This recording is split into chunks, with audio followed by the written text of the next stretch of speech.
صوت العرب من القاهرة.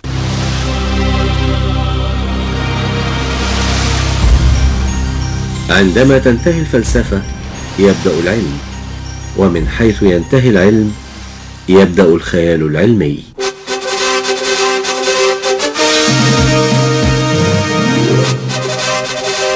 من الخيال العلمي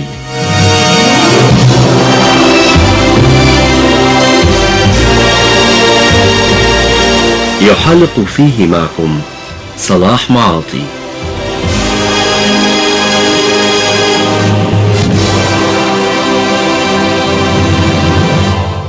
أيها الأصدقاء، أهلا ومرحبا بكم معنا في حلقة جديدة من الخيال العلمي. يعد الدكتور طالب عمران من أبرز الأدباء العرب في أدب الخيال العلمي. هو كاتب وباحث وأديب سوري، جمع بين التخصص العلمي في الهندسة وبين أدب الخيال العلمي والخيال الأدبي. استطاع أن يؤسس لمدرسة سورية عربية في أدب المستقبليات تعالج قضايا الإنسان والعلم والمصير من منظور عربي وإنساني. تميز الدكتور طالب عمران بقدرته على مزج الواقع بالخيال العلمي وعلى طرح أسئلة كبرى حول العلم والأخلاق والمستقبل والهوية. الخيال العلمي بالنسبة للدكتور طالب عمران كما يقول هي مسألة قدرية وليست اختيارا، فمنذ بداية معرفته بالعالم المحيط به عن طريق القراءات المستمرة، وهذا العالم يشده إليه موغلا في خيالاته، ومع التصاقه بالعلم بدأ الخيال يجنح باتجاه جديد في تساؤلات مذهلة عن المستقبل ورحلات الفضاء، الكائنات العاقلة في عوالم غير عالمنا. ظل هذا الخيال يؤرقه حتى أثمر أعمالا متعددة. من أهم هذه الأعمال ثقب في جدار الزمن، في العلم والخيال العلمي، البعد الخامس، أحزان السندباد، الأزمان المظلمة، والتي تناولناها في حلقة من حلقات هذا البرنامج من قبل. ثم روايته سحب الشتاء النووي، وتدور الرواية في المستقبل القريب عام 2030، حيث يعيش الكاتب المخضرم عاصم في عزلة بعد أن غادرته زوجته وأولاده إلى الخارج. في هذه الوحدة تبدأ أحداث غامضة ومقلقة تربط بين الواقع والحلم والخيال العلمي، لتكشف عن عالم يتجه نحو انهيار أخلاقي وإنساني يقوده العلم المنفلت والقوى العظمى المتسلطة. تبدأ الرواية بنبرة واقعية حزينة. رجل مسن وحيد يكتب في مقهى متداع، يلتقي بشاب معجب به، ثم يعود إلى بيته ليعيش أحداثا تتأرجح بين الواقعي والمستقبلي.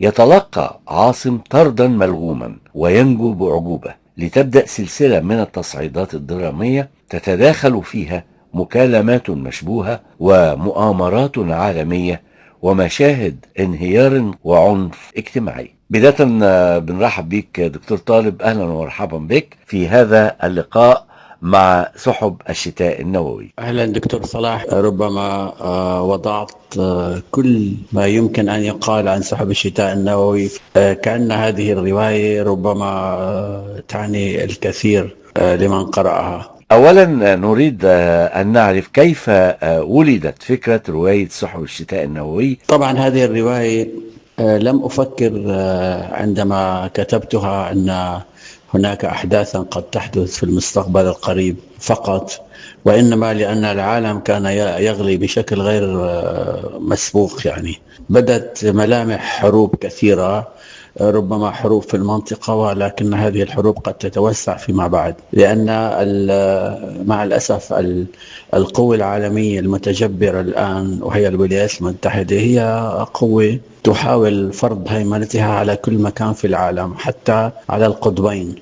كما نعلم أن هناك أبراج في القطب الشمالي هي أبراج تستقبل الكثير أيضا من الرسائل الخارجية، وربما أيضا تبث الصواعق التي ترسلها إلى أماكن معينة، لأن هذه الأبراج تستطيع أن تتحكم بالطقس، لأن القطب الشمالي هو قطب ساكن بشكل ما، ولكن هذه الأبراج الموجودة هي التي تحرك هذا السكون فيه، وربما من خلال هذه الأبراج قد ترسل صواعق إلى أماكن معينة، والأمثلة كثيرة لا أريد أن أخوض فيها الآن لأن الموضوع معقد وليس سهلا أيضا. على كل حال، فكرة الشتاء النووي منذ زمن بعيد وهي تشغلني، وأنا خائف على البشرية بشكل عام أن تلجأ القوى الكبرى لمثل هذه الحرب التي ستكون مدمرة وقاسية بشكل غير مسبوق. هي حرب ليست كالحرب الذرية التي حدثت عندما ضربت الولايات المتحدة هيروشيما وناغازاكي بقنبلتين ذريتين. الآن القنبلة أصبحت نووية. القنبلة ليست فقط يمكن أن تدمر بعض المناطق في بلد ما، وإنما قد تصبح هذه قنابل متفجرة متتالية. يعني هل استندت الرواية إلى مخاوف واقعية تعيشها البشرية اليوم؟ لماذا اخترتم عام 2030 بالتحديد زمنا لأحداث الرواية، وكما هو يعني معروف هو يعني اقترب وليس موغلا في المستقبل؟ ربما بشكل أو بآخر أتوقع أن الملحمة الكبرى التي فيها بطريقة ما دمار للبشرية عام 2030. ربما أكون مستعجلا في ذلك، ولكن بشكل ما أشعر أن العالم على شفا حفرة كبيرة يعني من الاختلافات التي يمكن أن تصل هذه الاختلافات إلى حرب شاملة. بالتأكيد ربما في الوقت الحاضر قد يرى البعض أن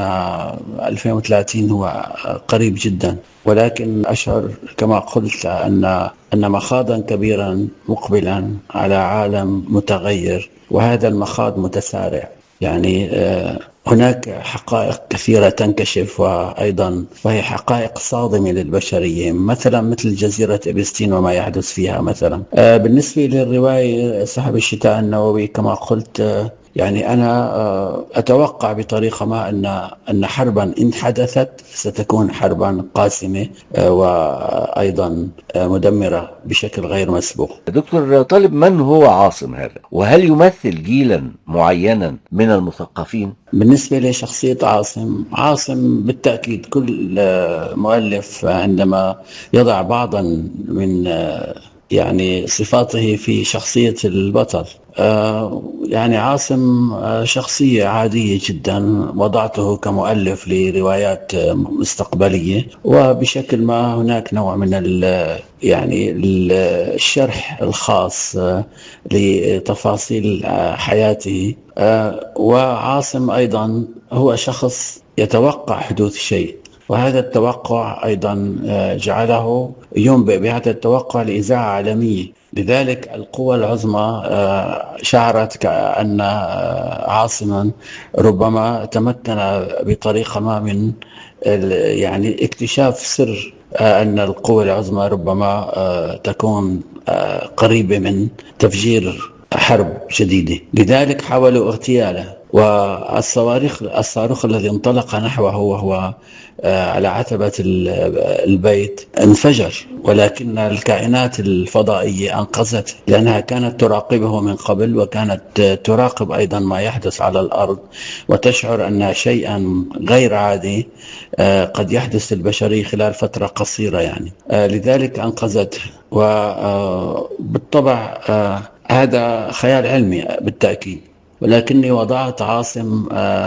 الذي وصل إلى مرحلة أن جسمه بطريقة ما أصيب إصابات مباشرة، تمكنت تلك الكائنات الفضائية أن تنقذه وتعيد تماسك جسمه إلى بشكل ما. طبعا استغرق منها هذا وقتا، وعندما أخذته تلك الكائنات إلى كوكبها الشبيه بالأرض والذي يسكن فيه أيضا تسكن فيه كائنات شبيهة بالبشر، طلع طبعا على التطور الكبير الذي وصلته تلك الكائنات المسالمة التي تحاول لأنها مسالمة تحاول أن تطلع على الكائنات الأخرى التي تعيش في المجرة. هذا ما قصدته من أن الكائنات الفضائية بشكل عام، وهذا رأي خاص جدا ربما، لا يمكن للكائنات التي تريد الاستكشاف في الفضاء أن تصبح عدوانية وتأتي إلى الأرض لتدمرها كما في الأفلام الغربية. يعني يحاولون أن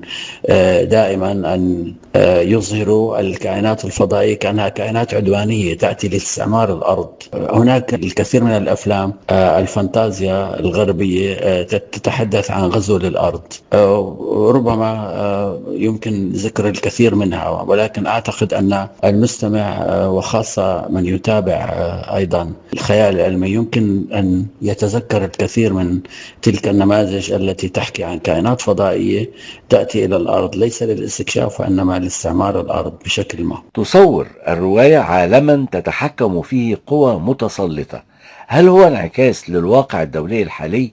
وإلى أي مدى تمثل الرواية رؤية استشرافية للمستقبل؟ بالتأكيد، لأنني أرى أن العالم كما قلت قبل قليل يعني هناك وصل إلى ذروة ربما الاختلاف بين الأقطاب الموجودة وخاصة القطبين الكبيرين.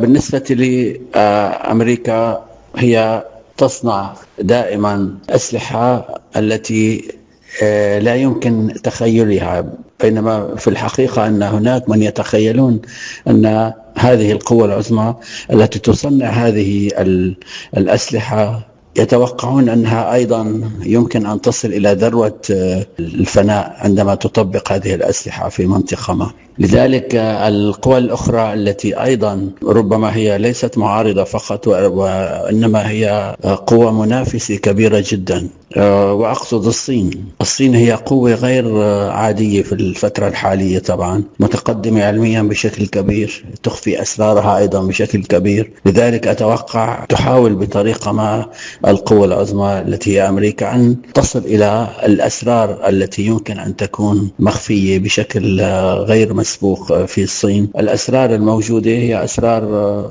خاصة بالصين، وهي أسرار كما قلت يعني من الصعب أن تكتشف القوى العظمى خبايا هذه الأسرار.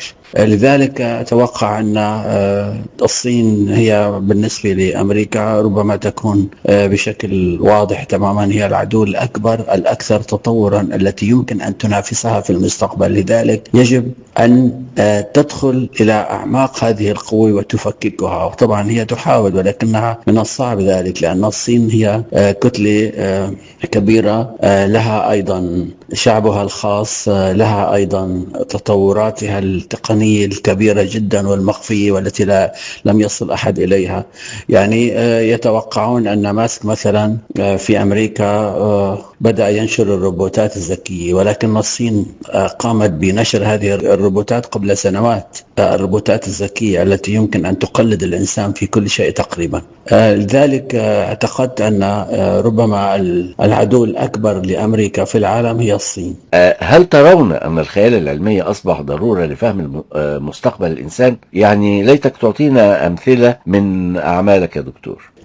بالنسبة للمحاور التي اخترتها دكتور صلاح، وخاصة حول العلم والخيال العلمي وعلاقة الخيال العلمي بالمستقبل، أقول بكل بساطة أن كتاب الخيال العلمي وخاصة الكتاب الجادون الذين يكتبون أدبا مستقبليا ليس فانتازيا، وإنما يستند على الرؤى المستقبلية للإنسان. هذا أدب جاد، والأدب الجاد بالنسبة لي كتبت الكثير من الروايات عن حروب تحدث في المستقبل وتدمر الكوكب. يعني في أول رواية لي عام 1979 العابرون خلف الشمس، هذه الرواية أيضا انتهت أن بطل الرواية يسافر في الفضاء ثم يعود بعد سنوات طويلة ومع كائن فضائي التقى به أيضا. طبعا هي رواية طويلة يعني. عندما يصل الأرض يجد أن الأرض مدمرة بعد حرب نووية، ويقول له الكائن الذي رافقه: ما دامت الأرض مدمرة لماذا لا تعود معي؟ لقد كنت بيننا، أنت تعيش بيننا في حضارة متطورة لا تعرف الغدر ولا الخيانة ولا تعرف أيضا الحروب المدمرة، عالم مسالم.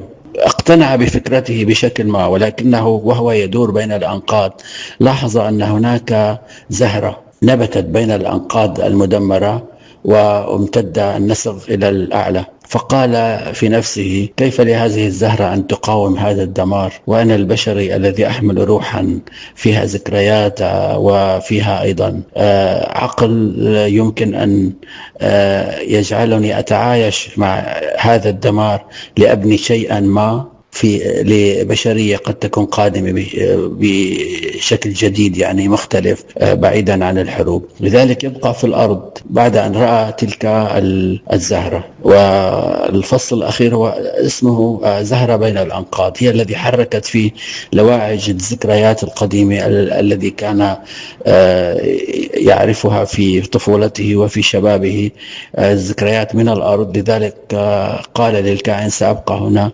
هذا الكوكب بحاجة لمن يحيا حياة أخرى قد تكون حياته لها فائدة في إنتاج جيل جديد. طبعا هو لم يزور المناطق الأخرى غير المدمرة، ولكن أنهيت الرواية بهذا الشكل.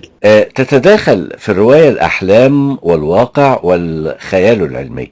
لماذا اخترتم هذا الأسلوب في تناول الرواية؟ كثيرا ما ترى في رواياتي أحلاما، وهذه الأحلام ربما تتحدث دائما بشكل واضح عن أن الجذور الموجودة العربية هي التي تدفعني عن طريق الحلم لأكتب عن أن هذه الأحلام التي كانت ربما تستشرف مستقبلا مضيئا بالنسبة للعرب، يجب أن تتحول هذه الأحلام إلى حقيقة. أنا أحلم دائما بواقع عربي مختلف، لذلك يمكن أن أكتب كثيرا في رواياتي عن أحلام معينة، وهذه الأحلام قد تصبح حقيقة، وخاصة إذا كانت تتعلق بمنتجات العقل البشري العربي الذي يمكن أن لو أتيح له المجال أن يبدع كثيرا في مستقبل ربما يكون مشرقا إذا كان هذا الإبداع مدعوما من القوى التي تحكم العرب، أقصد من العرب طبعا. ما علاقة الخيال العلمي بالواقع في معالجة القضايا السياسية والأخلاقية المعاصرة؟ علاقة الخيال العلمي بالواقع طبعا يجب أن تكون هذه العلاقة علاقة كبيرة جدا بين الخيال والواقع، لأن الخيال العلمي هو يعتمد على العلم، والعلم يستطيع أن يغير الواقع. يستطيع العلماء الكبار أن يغيروا الكثير أيضا حتى من مجتمعاتهم. الدول الكبرى تتغير وتصبح مصنفة في ترتيبها العالمي نتيجة العلماء، نتيجة العلم، البحث العلمي، نتيجة الجامعات المتطورة، نتيجة أيضا وضع الكثير أيضا من المال في خدمة هذا العلم وتطويره. لذلك قلت قبل قليل أن على العالم العربي أن يستفيد من هذه الثروات الموجودة بأن يبني مصانع ويبني مراكز بحوث ويبني جامعات متطورة، وأيضا وهذا مهم جدا أن لا يعتمد على الغرب في تطوير هذه الإنجازات، لأن الغرب دائما بما أنه يملك مفاتيح العمل في هذه البلدان يستطيع أن يبعد العقل المميز ويترك العقل العادي، يعني الذي يمكن فيما بعد أن يتخرج ويصبح أستاذا في الجامعة بشكل كلاسيكي تقليدي. لذلك لا أعتقد أن وجود الأساتذة الكبار من دول أخرى في جامعاتنا مثلا العربية، طبعا أنا أقصد من الغرب، لا أستطيع أن أقبل أبدا هذه الفكرة أنهم يحاولون أيضا أن يطوروا العقل الموجود في تلك الجامعات ويقدموا نماذج مهمة كذا، لأن هذا لا يهمهم. وهذه أيضا فكرة خطيرة، وأعتقد أن الدول المكتفية بنتاجها العلمي هذه الدول ربما تكون الجامعات فيها متطورة أكثر. وأعتقد أن حتى الآن الدول العربية مع الأسف الشديد لم تصل إلى مرحلة يمكن أن تقدم فيها نتاجا علميا كبيرا وتصبح مستقلة بعلومها عن الآخر. بالنسبة للمستقبل، يعني أنا أرى المستقبل كما قلت المستقبل ضبابي. القوى العظمى ربما الآن تحاول أن تقيم معاهدات بينها على أن لا يصبح هذا التنافس بشكل ما أن يصل إلى مرحلة تصادم بين هذه القوى. الاقتصاد هو العنوان الأول في العالم. ربما هذا الاقتصاد يعيش على النفط، والنفط عندنا مثلا في المنطقة العربية بطريقة ما يعني مسيطر عليه. هناك قسم تأخذه دول النفط العربية، والقسم الأكبر تأخذه القوى العظمى. أيضا هي تقدم بعض الفوائد، ولكن ليست فوائد لها علاقة بالنهضة في هذه البلدان. يعني أنا أتمنى من منطقة الخليج العربي ببلدانها الكبيرة والبلدانها التي بدأت بطريقة ما تفكر في التطور أن تبني مصانع كثيرة، أن تبني أيضا معاهد بحوث، أن تبني أن تفكر في المستقبل. هناك المتعة والعقل، هذا العصر هو عصر العقل. لذلك المتعة والتسلي بالحفلات وأيضا وبالبرامج الترفيهية وغير ذلك في الدول الموجودة. يعني أتمنى أن تبدأ هذه الدول بالتفكير ببناء عصري لدول متطورة، وتستطيع بسبب ثرواتها أن تتقدم كثيرا. يعني أنا كتبت في مدينة الحكمة أن العرب وصلوا إلى مرحلة معينة، اتحدوا مع شعوبهم، حكام اتحدوا مع بعضهم طبعا، والشعب أصبح شعبا عربيا واحدا في مدينة حكمة عربية متطورة. طبعا هو حلم ربما كتبته في أعوام متقدمة من عمري. يعني أنا أقول ذلك في بداية الثمانينات كنت أحلم أن يصبح الوطن العربي وطنا غنيا بإبداعاته، لأن العقل العربي هو عقل لماح بشكل عام. يعني هو عقل تابعنا العلماء الكبار الذين تواجدوا ويتواجدون الآن في القوى العظمى، وخاصة في أمريكا وأيضا الدول الأوروبية. نجد الكثير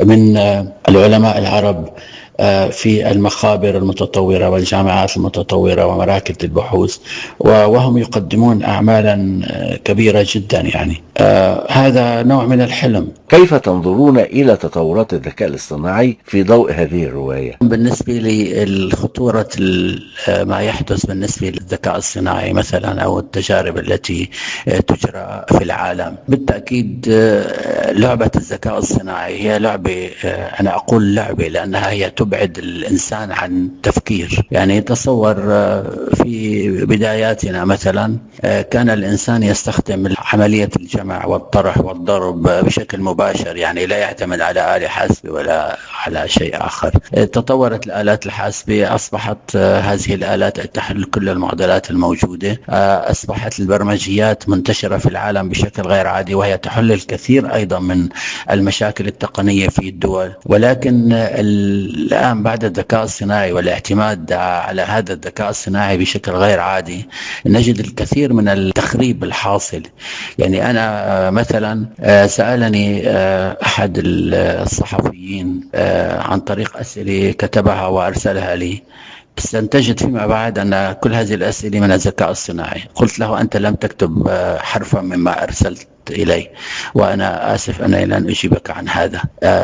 لم أجد شخصيتك أيضا في هذه الأسئلة، لذلك أعتذر. الذكاء الصناعي في الفترة الحالية بعد أن ازداد استخداما في كل مكان، يعني حتى أن بعض المقالات التي تصلني وأنا رئيس تحرير مجلة الخيال العلمي منذ سنوات طويلة، تصلني مباشرة أكتشف أنها اعتمدت أيضا على الذكاء الصناعي. يعني هذا شيء غير عادي. أولا العقل البشري هو عقل غير صناعي أولا. يعني الله سبحانه وتعالى أعطانا هذا العقل ونحن لا نستخدم من الدماغ أكثر من 10 الخلايا التي يمكن أن تستخدم. الخلايا الدماغ نحو 130 مليار خلية، نحن نستخدم 10 هذه الخلايا. وإذا كان الإنسان أيضا يعني مثابرا في بحوثه ومثابرا في إبداعه، يمكن أن يستخدم أكثر بقليل أكثر. يعني العقل البشري عقل لماح، ولا يمكن أن نقارن العقل البشري بالعقل الصناعي أو الذكاء الصناعي. طبعا كما هو معلوم من خلال أحداث الرواية، تتحدث الرواية عن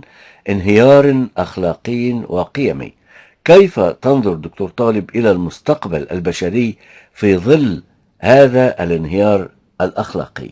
المستقبل البشري كما أراه بالنسبة لكاتب خيال علمي، إذا كان البشر والذين يحكمونهم يفكرون بطريقة إيجابية عن مستقبل بشري لا ينهش الإنسان ولا يبعده عن الكثير من أحلامه ويجلب له الكوابيس، وهذا ما يحدث الآن. أتمنى أن يتغير هذا الواقع، وهذا الشعب كلما تطور كلما أصبحت البلاد بشكل مختلف. يعني البلاد المتطورة أتت من وراء تطور العقول فيها، ومن وراء أيضا دعم الحكومات لهذه العقول. كيف تقيمون واقع الخيال العلمي العربي اليوم، وما أبرز التحديات التي تواجه هذا النوع الأدبي، ودور رابطة كتاب الخيال العلمي العرب في دمشق في الاهتمام بهذا اللون الأدبي الفريد؟ دكتور صلاح الصديق القديم الذي عشنا مرحلة طويلة من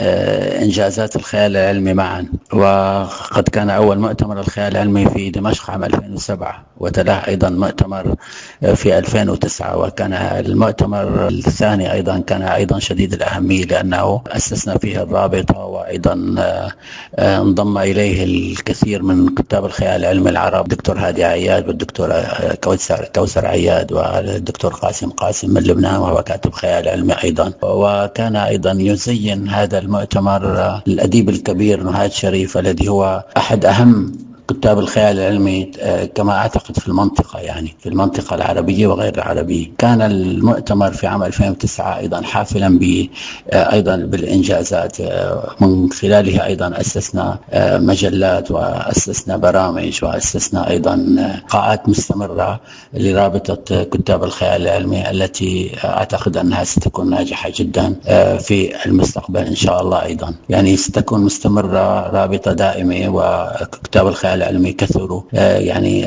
كثرت أعدادهم قليلا، ونحن نريد ذلك. طبعا كانت البدايات كما قلت بدايات مشجعة، وكان حضور الدكتور صلاح معاطي ثم الدكتور عطيات أيضا، وبعد كتاب الخيال العلمي أيضا في مصر كان حضورهم كبيرا أيضا في مؤتمراتنا التالية.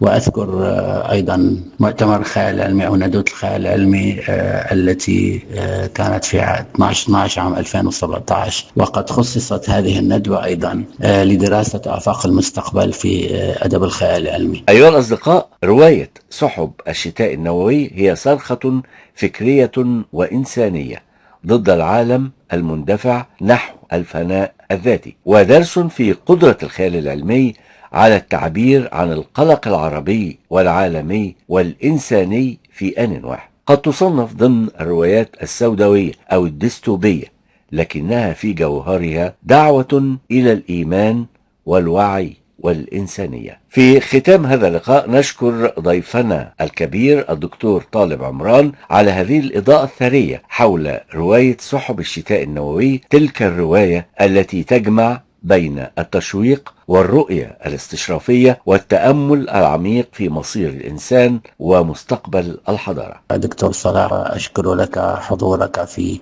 هذا البرنامج الجميل في الخيال العلمي. شكرا لكم دكتور طالب عمران، والشكر موصول لمستمعينا الكرام، وإلى لقاء جديد مع كتاب وفكر وإبداع. شكرا لكم أيها الأصدقاء، وإلى اللقاء في حلقة جديدة من الخيال العلمي.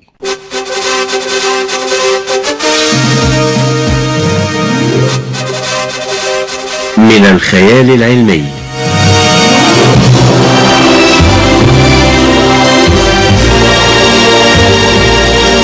يحلق فيه معكم صلاح معاطي.